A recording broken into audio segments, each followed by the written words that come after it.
Baik, masih di Prime Time News. Kami masih membicarakan tentang bagaimana Partai Demokrat bergeliat keluar dari jerat praharanya. Saya ke Mas Gun Gun sekarang. Mas Gun Gun, dengan pertanyaan yang tadi Mas Gun Gun. Publik kan ada yang menilai nih, kalau kemudian ini saat yang tepat bagi Anas untuk keluar dari Partai Demokrat justru karena momentumnya mencari pencitraan begitu. Dengan membawa gerbongnya tentunya. Saya kira belum. Anas belum akan keluar dari Partai Demokrat karena konstelasinya masih terus bergulir. Belum tentu Anas habis. Saya bilang bahwa masih punya jejaring Anas ya? yang menjadi sumber daya politik Anas ke bawah itu belum tentu kemudian memberi tafsir tunggal atas apapun yang kemudian sudah diambil oleh Pak SBY.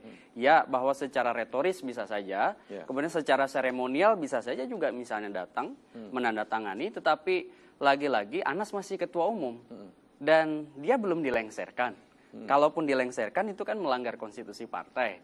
Jadi satu-satunya yang bisa melengserkan Anas ya kasus hukum. Kasus hukum. Ya, jadi selama pada hukum ini ya. Ya, selama proses itu kemudian masih seperti sekarang, di apapun Anas, misalnya posisinya di secara de facto itu misalnya diambil alih oleh Pak SBY, tetap posisi dia kan sebagai ketua umum. Jadi dan mungkin itu yang bisa ketua jadi majelis alasan tinggi. Sprindi kemudian jadi bocor segala macam itu. Ya itu bisa apa namanya macam-macam ya Macam-macam. tafsirnya. Tetapi kalau kita melihat di area politik, bahwa apa yang dilakukan Anas sekarang sebetulnya menarik karena apa?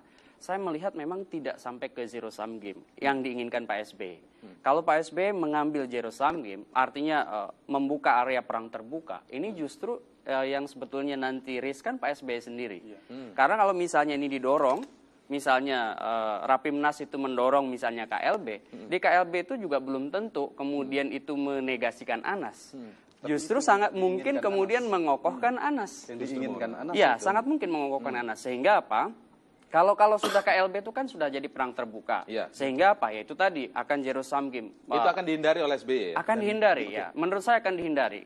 Bahkan justru kecenderungannya ini melihat posisi-posisi kasus hukum Anas. Oke. Ya. Mas Kiki, kalau kita lihat bahwa tadi Mas Kiki bilang ekspresi Anas santai-santai saja. Ini apakah seperti dugaan publik juga? Anas punya kunci untuk melakukan perlawanan. Dia punya kasus yang dia tahu tentang keluarga Cikeas misalnya. Ini sebenarnya isu atau bagaimana sebenarnya? Ini pertanyaan insinuatif. Gini, saya nggak mau berspekulasi ya atau tidak, karena itu bisa ya bisa tidak. Tapi yang pasti, ini tadi Gung Nun bilang, yang tanda tangan caleg misalnya, kan masih Anas.